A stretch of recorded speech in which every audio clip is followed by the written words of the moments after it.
బొడ్రాయి పండుగనంట.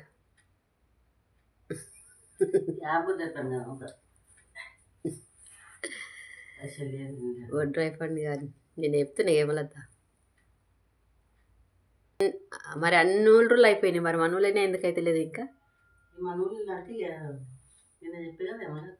అన్ని ఊళ్ళో రెండోసారి మూడోసారి కూడా కానికి వస్తుంది. రెండోసారి మరి మన ఊళ్ళు ఎందుకు కాదు ఇంతవరకు బొడ్రాయి పండుగ? అంటే మన ఊళ్ళు అంత రిచ్ వాళ్ళు ఎవరు లేరు, చేనుల పని చేసేటోళ్ళు పొలాలు ఉన్నోళ్ళు లేరు. ఇక చేసుకుంటే పాలమూరుకు లేదంటే లేదు, అందుకోసమే ఇంకా వాడిపోయినట్లుండ్రు.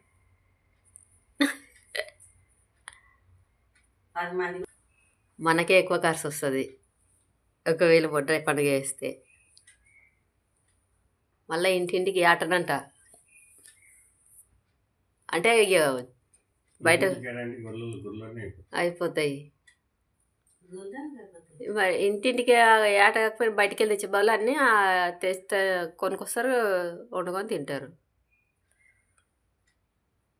మన ఇంట్లో బొడ్రాయి పండుగ చేసినప్పుడు బాలుగాని పెళ్ళిలో మేము బాలుగాన తల్లి ఇంటికనే కొట్టించుకొని కూర కొట్టించుకొని తెచ్చిందట. నయం కదా.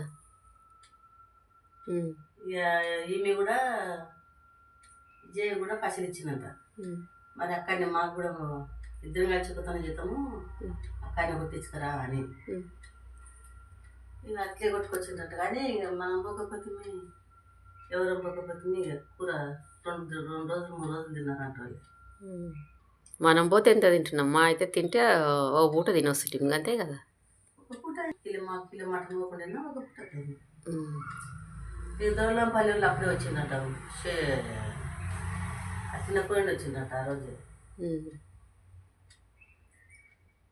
అట్లా బొడ్రాయి పండుగ అయితే ఎవరు వస్తారు మన ఇంటికి? మనమే. మన స్వీట్ ఫస్ట్ రోజు స్వీట్ అంట, సెకండ్ రోజు హాట్ అంట. హాట్కి అయితే మన వాళ్ళు ఉండనే ఉండరు.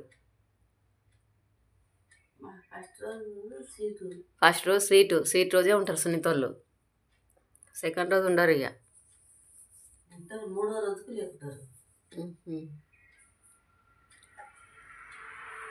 మూడో రోజుకు ఎవరెవరు చెప్తాను అయినా ఇవాళ బొడ్రాయి పండుగ అయితే.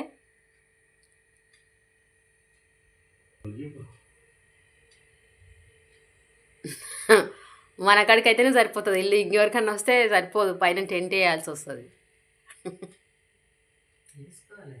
గుంజలపాడోళ్ళు, షాద్నగర్ వాళ్ళు వాళ్ళందరినీ పిలుస్తారా?